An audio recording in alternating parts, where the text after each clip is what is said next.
বন্ধুরা, মেয়েদের জন্য কিন্তু ফ্লিপকার্টে কতগুলো জামা অর্ডার করেছিলাম। তো দেশে এসে জামাগুলো এই যে আনবক্সিং করছি আর আপনাদের সঙ্গে কিন্তু শেয়ার করছি। জামাগুলো সুন্দরই এসেছে, কালারগুলো কিন্তু আমার বেশ ভালোই লেগেছে। এই দেখুন, এটা প্যান্ট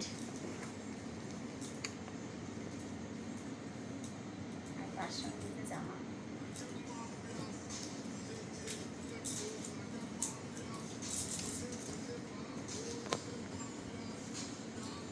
জামাগুলো কিন্তু খুব সুন্দর এসেছে। দেখুন, যেগুলো কেটে কেটে দেবো এই শাড়ি। তো এটা ছিল আমার বড় মেয়ের জন্য। তো এটা ছিল বড় মেয়ের জন্য, আর ছোট মেয়ের জন্য এই যে নিয়েছি ইয়েলো কালারের। এটাও কিন্তু খুব সুন্দর এসেছে। এই দেখুন, ভেতরে এরকম একটা জামা আছে আর ওপরে এরকম একটা স্কার্টের মতো এই যে এরকম একটা রয়েছে কিন্তু।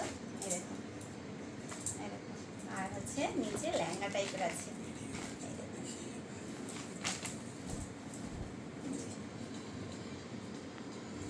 জামাগুলো কিন্তু ভালোই এসেছে। ভাবছিলাম কেমন আসবে তেমন আসবে, কিন্তু সুন্দরই এসেছে। তো এখন এই যে একটা, তো অনেকগুলো একসঙ্গে অর্ডার করেছিলাম। আচ্ছা, এই জামাটা আর এই জামাটা একই জামা নিয়েছিলাম। এটা ছোটোর আর এটা বড়োর জন্য, তো একই জামা। আর এই যে এইটা একটা জামা আছে, সুন্দর একদম সফট, বেশ সুন্দর কিন্তু ফ্রকটা। এই দেখুন, কিন্তু এটা আমার মেয়ে হবে কি? ছোটই হয়ে যাবে, বাঁধা যে বাঁধা একটু ছোট ছোট লাগছে। কচি কেমন কচি দেখলে দেখি কচি দেখি আমার মনে হয়